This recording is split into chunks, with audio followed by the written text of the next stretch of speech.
Learning क्या है, इसमें 3 सिंपल से स्टेप्स हैं। सबसे पहला स्टेप है ऑब्जर्वेशन, सिंपल ऑब्जर्वेशन। क्लियर है कि अगर आपको कुछ भी सीखना है तो पहले आपको ऑब्जर्व करना होगा उन लोगों को जो उस काम को कर रहे हैं जो आप करना चाहते हो। सिंपल। जब तक आप ऑब्जर्व ही नहीं करोगे, फॉर एग्जाम्पल आप लोग यहां पर बैठे हुए हैं और मुझे सुन रहे हैं, मुझे नहीं पता आप में से कितने लोग अपने माइंड में कुछ और सोच रहे हैं, माइंड में कुछ और ही बोल रहे हैं।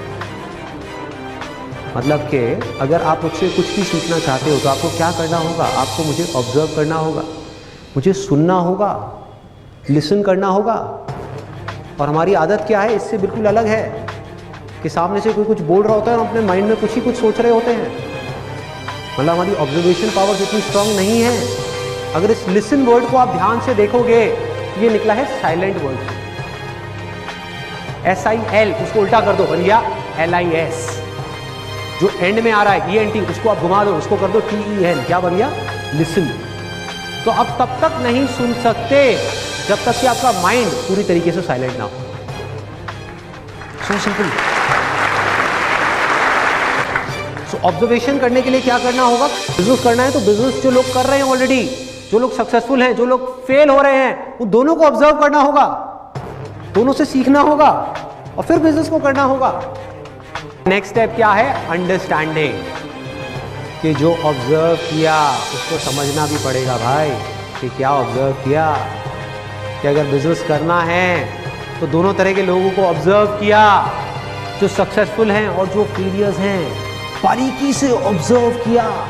किस चीज को ऑब्जर्व किया, उनके एक्शंस को ऑब्जर्व किया कि वो क्या करते हैं। जो सक्सेसफुल लोग हैं किस तरीके से काम करते हैं, वो किस तरह से बोलते हैं, और उनके थॉट्स को ऑब्जर्व किया कि वो किस तरह से सोचते हैं, उनका इस दुनिया को देखने का नजरिया किस तरह से अलग है उन लोगों से जो फेल हो रहे हैं।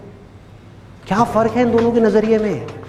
जब आप ऑब्जर्व करोगे उसके बाद में अंडरस्टैंडिंग का लेवल आता है। आपको समझना है कि इसमें से जो भी ये सही कर रहे हैं उसमें से क्या है जो आज आप अपनी सिचुएशन में अप्लाई कर सकते हो।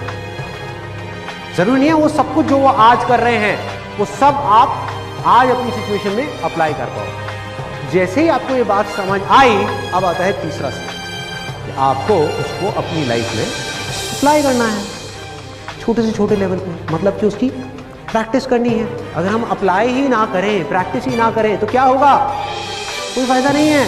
सुनते रहे सुनते रहे सुनते रहे, कोई अंत नहीं है, सुनते रहो। मतलब कि अगर मेरा ये सेशन आप देख रहे हो, इसमें 1000 बातें मैं करने वाला हूं, इसमें से अगर आपने 2 बातें भी प्रैक्टिस कर ली तो बहुत है, कुछ बदलेगा ना, थोड़ा सा ग्रो कर गए ना।